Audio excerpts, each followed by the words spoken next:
This clip is made from 16mm World War II color movie, narrated by 394th Bomb Group Bombardier Ray Burge, from a Martin B-26 Marauder. The landing scene is not from Bournemouth, England, but 394th Base, Holmsley South in the New Forest. The view is from the bombardier's compartment in the aircraft's nose. This again is landing from the nose, was taken in Bournemouth, England, on the blacktop runway, which is a little better to photograph than the metal steel mesh that we had in France.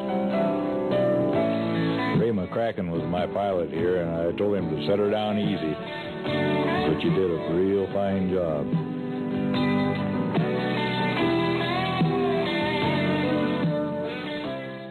The suitability of Heathland at Holmsley, west of the A35 in Hampshire, had been noted during the search for airfield sites in the late 1930s, but it was not until 1942 that construction of an airfield commenced.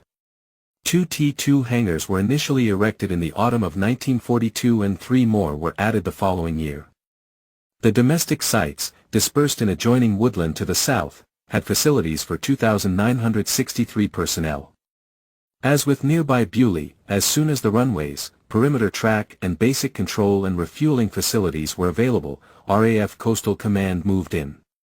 In the case of Holmsley South, the first aircraft to operate from its runways were the B-24 Liberators of the United States Army Air Force's 93rd Bomb Group, enlisted to help with the necessity of reducing U-boat activity in the Bay of Biscay prior to the North African landings.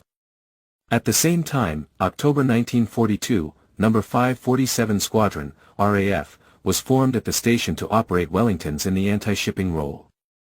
No. 58 and 502 squadrons with Halifaxes soon took over the airfield and the task, remaining until December 1943 when Holmsley was required for units involved in the cross-channel invasion planned for the following spring. Canadian Spitfire squadrons replaced by Typhoon squadrons were the occupants before D-Day, and when they moved to the continent, Mustangs arrived. The urgent requirement of 9th Bomber Command to extend the radius of action of found the 394th Bomb Group with its 584th, 585th, 586th, and 587th Bomb Squadrons moving in between July 24th and 28th.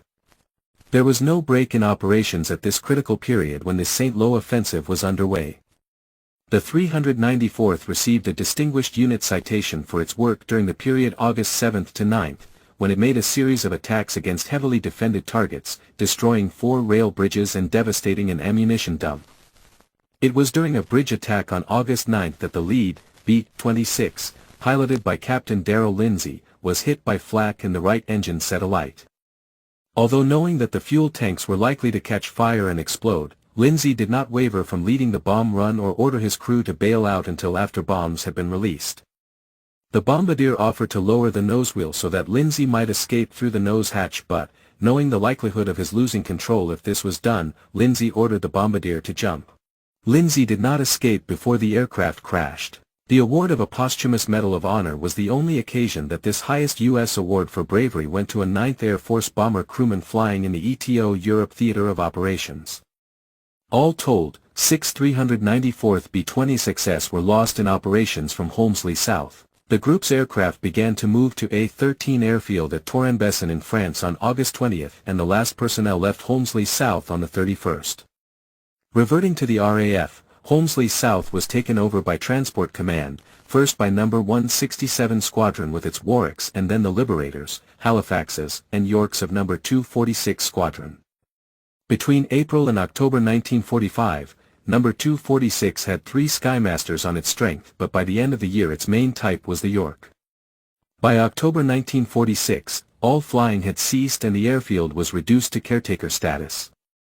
Holmsley South has since stood derelict, and while odd parts of the runways and a few dispersal points remain, other areas have been planted with conifers by the Forestry Commission.